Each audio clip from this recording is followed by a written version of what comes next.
Hallelujah, praise the Lord, सबको जय मसीह की। आज हम बाइबल से एक विषय में बात करेंगे।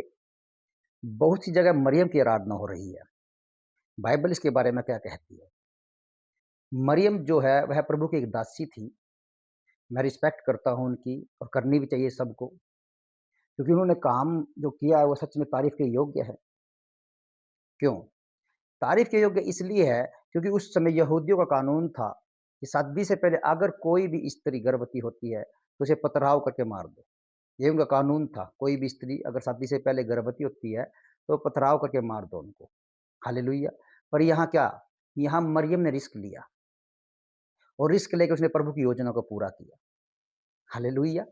बाइबल ऐसा कहती है कि परमेश्वर का अनुग्रह उस पर हुआ, प्रभु का अनुग्रह उस पर हुआ और इसके कारण उसने परमेश्वर की योजना को पूरा किया। आज बहुत सारे लोग हैं, जो प्रभु की आराधना अद्भुत रीति से, उसकी सेवा अद्भुत रीति से कर रहे हैं। उसकी सेवा कर रहे हैं लोग आज भी और अद्भुत रीति से कर रहे हैं। क्यों? क्योंकि परमेश्वर का अनुग्रह है, परमेश्वर का अनुग्रह है।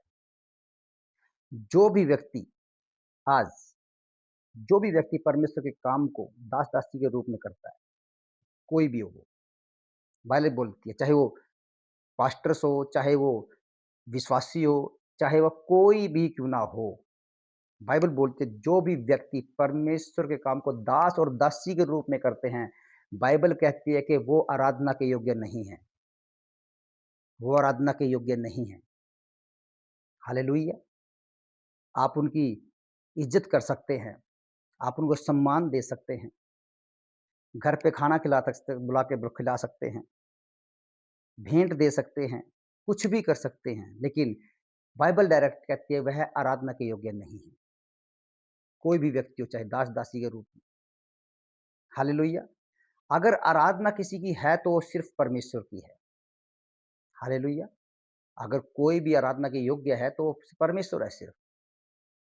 क्योंकि बाइबल में अगर निर्गमन की किताब में हम पढ़ते हैं, तो बाइबल डायरेक्ट बोलती है 20 के 3 में। वो कहते तू मुझे छोड़, दूसरों की किसी की भी आराधना मत करना। तू मुझे छोड़ किसी की भी आराधना मत करना। तू मुझे छोड़ किसी की भी आराधना, किसी को भी ईश्वर करके न मानना। हालेलुया! बाइबल डायरेक्ट कहती है ये। अगर आप बाइबल को पढ़ते हैं ध्यान से तो। हालेलुया! बाइबल में लिखा है 20 के 3 में ये, अगर आप पढ़ते हो तो इसको। तो पहली बात तो क्या है कि हम उनको मदर मैरी नहीं कह सकते, बाइबल में लिखा है। वह प्रभु की एक दासी के रूप में कहलाई गई है। इसी कारण हमें सबसे पहली बात तो मदर मैरी की आराधना नहीं करनी चाहिए, अकॉर्डिंग टू बाइबल। बाइबल ज जैसे बाइबल कहती है, ये मैं नहीं कहता, ये बाइबल में है, सब कुछ लिखा हुआ है। किसकी आराधना करनी है, किसकी नहीं करनी है। हाँ, हम उनको इज़्ज़त दे सकते हैं, सम्मान दे सकते हैं क्योंकि उन्होंने काम किया ऐसा, रिस्क लिया है उन्होंने ऐसा। अगर हम यूहन्ना की किताब में पढ़ते हैं बाइबल में, तो बाइबल में लिखा है यूहन्ना की किताब में अगर हम 2 के 3 और 4 में पढ़ते हैं तो, उसमें यीशु और मरियम एक ही मैरिज में थे, एक ही शादी में थे और वहाँ पर जब दाखरस खत्म हो गया, वहाँ अंगूरों का रस खत्म हो गया था, तो मरियम ने यीशु को बोला है कि यहाँ पे मैरिज में दाखरस खत्म हो गया। तो उसने क्या कहा? उसने कहा, "हे महिला, मुझे तुझसे क्या काम?" उस महिला ने जो वहाँ दास-दासी काम कर रहे थे, उनसे क्या कहा? "ये जो तुमसे कहे वो करना है, जो भी कुछ कहे करना है।" मरियम को पता था, तीनों चमत्कार यीशु मसीह कर सकता है। उसी की आराधना करनी है, उसी के पीछे चलना है। बाइबल डायरेक्ट बोलती है, यूहन्ना की किताब में पढ़ सकते हो आप। हालेलुया!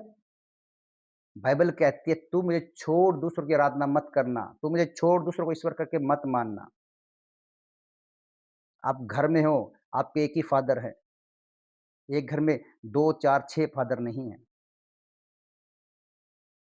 एक ही बाप दिया है आपको परमेश्वर ने। हालेलुया! तो परमेश्वर भी हमारा एक ही बाप है। उसी की आराधना करो, उसी की सेवा करो। बाइबल कहती है कि मनुष्य की आराधना मत करो, उनकी इज़्ज़त करो,